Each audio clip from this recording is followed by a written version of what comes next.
ঘোরাঘুরির এক পার্ট শেষ হতে না হতেই আরেকটা নতুন ভিডিও নিয়ে চলে আসলাম আপনাদের সাথে শেয়ার করতে। আসসালামু আলাইকুম সবাইকে স্বাগতম জানাচ্ছি আমার daily life vlog channel Mahiya রহমানে। আশা করি যে যেখান থেকে ব্লগটি দেখছেন সবাই ভালো আছেন এবং সুস্থ আছেন।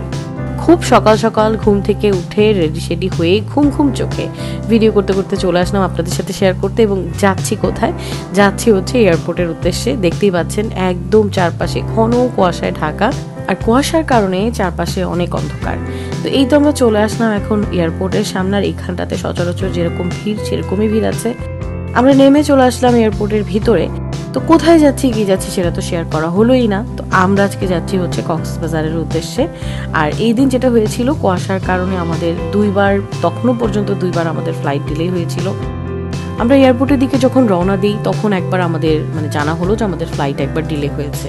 এয়ারপোর্টে আসার পর আমাদের পরপর দুইবার ফ্লাইট ডিলে হলো। তারপরে আমাদের অনেকটা সময় ওয়েট করতে হয়েছে। এর মধ্যে আমরা টুকটাক নাস্তা করে নিয়েছিলাম, কারণ সকালবেলা ওইভাবে নাস্তা করে আসা হয়নি। আর ওই দিন অনেকগুলোই বলতে গেলে ফ্লাইট ডিলে হওয়ার কারণে পুরো এয়ারপোর্টেই মানুষজন বসা ছিল, বসারও জায়গা ছিল না। তো খুব খারাপ লাগছিল ওয়েট করতে। অনেকটা সময় বসে বসে এয়ারপোর্টে ওয়েট করে তারপর ফাইনালি আমাদের হচ্ছে চেক ইন হলো। এবার আমাদের এখন আর কি প্লেনটা ছাড়া হবে।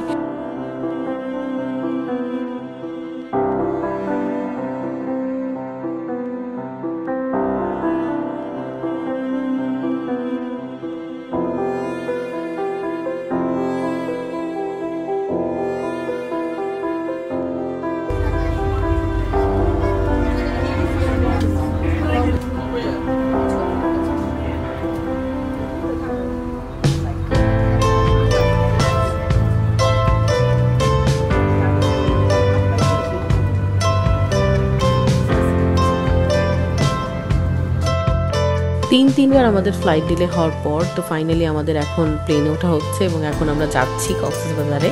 তো অনেকটা সময় ওয়েট করে আসলে খুবই বিরক্ত লাগছিল, কারণ আমরা মনে হয় 9টার দিকে এয়ারপোর্টে এসেছিলাম। এরপর এখন যখন আমরা প্লেনে উঠছি তখন মনে হয় 1টা-2টার মতো বাজে আর কি। তো অনেকটা টাইমের হিসাব ছিল। আর ওই দিক থেকে আমাদের হোটেল থেকেও ফোন দেওয়া হচ্ছিল, কারণ আমাদের যেহেতু বুকিং আছে আর আমাদেরকে এয়ারপোর্ট থেকে পিক করতে নেওয়া হবে। তো ওখানে লোক এসে পড়েছে এটা জানানোর জন্য ওরা বারবার ফোন করছিল। তো আমাদের প্লেন কিন্তু ওরাল দিয়ে দিল, আর কিছুই দেখা যাচ্ছিল না বাইরে, ঘন কুয়াশাতে পুরো অন্ধকার হয়েছিল। কিন্তু এই যে ওড়ার টাইমটা, এটা আমার খুব পছন্দের একটা টাইম। এই টাইমে ভিডিও করতেও আমার খুব ভালো লাগে, কিন্তু ওই দিন আসলে কুয়াশার কারণে কিচ্ছু দেখা যাচ্ছিল না।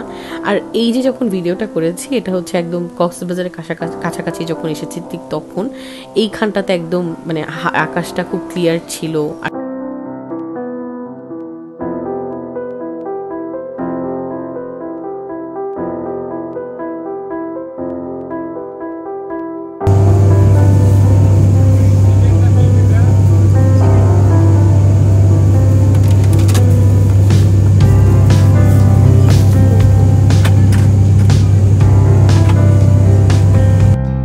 আমরা এবার যাচ্ছি হচ্ছে নবয়ারে করে। তো এই তো আমাদের খাবার দিয়ে দেওয়া হচ্ছে। আমাদের এখানে ছিল খাবারে একটা বার্গার, সাথে ছোট্ট একটা বিস্কিট ছিল, ম্যাঙ্গো বার ছিল, আর এই তো ছোট একটা পানির বোতল। খেতে খেতে আমরা এখন চলে যাচ্ছি কক্সবাজারের উদ্দেশ্যে।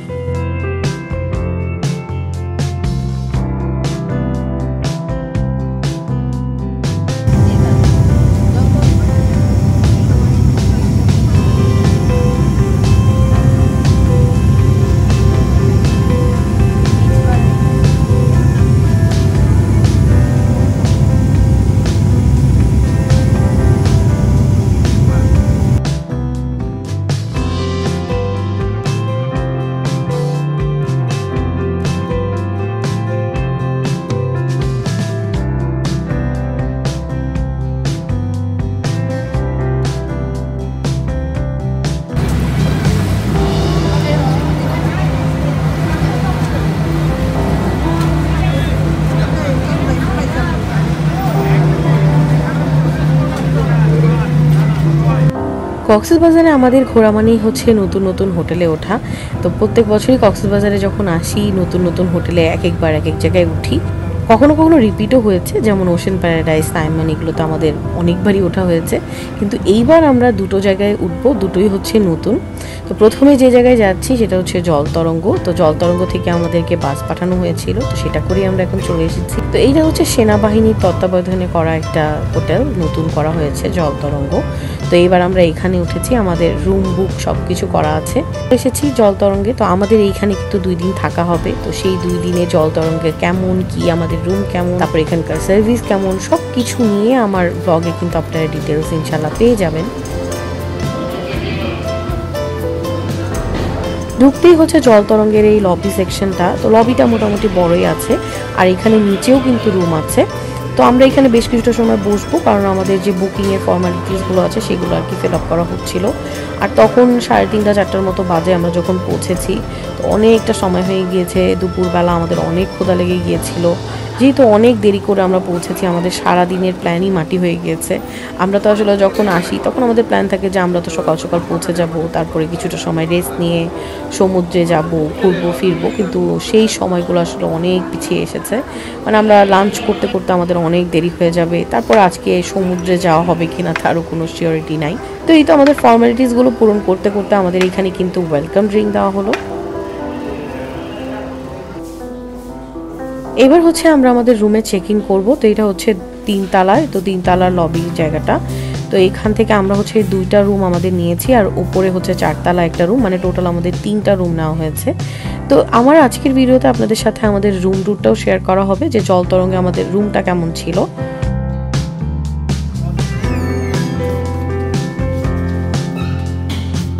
তো এবার আপনাদের সাথে ছোটখাটো করে জল তরঙ্গের একটা রুম ট্যুর দেওয়া যাক। তো এই হচ্ছে আমাদের রুমটা ঢুকতে বেশ ভালোই লাগছে, সুন্দর ছিমছাম।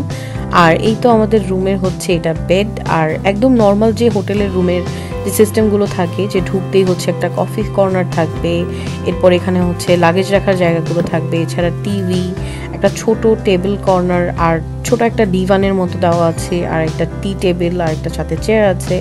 আর সবচেয়ে যেটা এখানকার আকর্ষণীয় বিষয় যেটা, সেটা হচ্ছে একদমই বিচের সাথে। আর এই জল তরঙ্গ হোটেলটা হচ্ছে লাবণী বিচের এখানে, তো যার কারণে এখান থেকে কিন্তু লাবণী বিচের একদম ফুল ভিউটা পাওয়া যাচ্ছে। ভিউটা তো অনেক সুন্দর, কি হয় না। আমাদের বেড থেকে শুয়ে কিন্তু একদম ফুল এই ভিউটা পাওয়া যাচ্ছিল। এটা কিন্তু খুবই সুন্দর একটা ভিউ ছিল। আর শুধুমাত্র বেড থেকে না, এখানে ডিভানের পাশেও একটা জানলা দেওয়া আছে, যেখান থেকেও কিন্তু একদম সি ভিউ পাওয়া যাচ্ছিল। মানে ফুললি একটা সি ভিউ রুম আর কি, মন ভালো করার মতো একটা রুম। তো আমি আর এই সাইডটাতে খুব ভালো করে তখন দেখাতে পারিনি, কারণ তখন আমাদের হাতে খুব সময় কম ছিল, আর তখন আমরা লাঞ্চ করতে যাব, জাস্ট রুমে সব কিছু রেখে গোছগাছ করেই বের হয়ে যাব আর কি। এটা হচ্ছে ওয়াশরুমটাও ভালো, কিন্তু সবচেয়ে যেটা প্রবলেম ছিল ওয়াশরুমের, সেটা হচ্ছে ওয়াশরুমের বেসিনটা অনেক বেশি উঁচা, এবং আয়নাটা তো অনেক বেশি উঁচা। আমার মাথা দেখে বোঝা যাচ্ছে যে আমি তো খাটো মানুষ, হয়তো বা বেশি একটা লম্বা না, কিন্তু তারপরও এটা অনেক বেশি উঁচাতে দেওয়া, মানে সাজতে গেলে এখানে দেখা যায় না। আবার বেসিনটাও অনেক বেশি উঁচা করে দেওয়া ছিল। আর এই তো নিজে কমপ্লিমেন্টারি যে জিনিসপত্রগুলো হোটেলে থাকে সেগুলো সবকিছু ছিল। আমরা সবকিছু ঠিকঠাক করে গুছিয়ে এবার চলে যাচ্ছি লাঞ্চ করার জন্য। আর আজকের ভিডিওটা আমি এখানেই শেষ করে দিচ্ছি।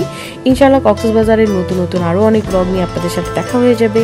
সেই পর্যন্ত সবাই ভালো থাকবেন, সুস্থ থাকবেন, এবং আমার চ্যানেল মারিয়া রহমানের সাথেই থাকবেন। আল্লাহ হাফেজ সবাইকে।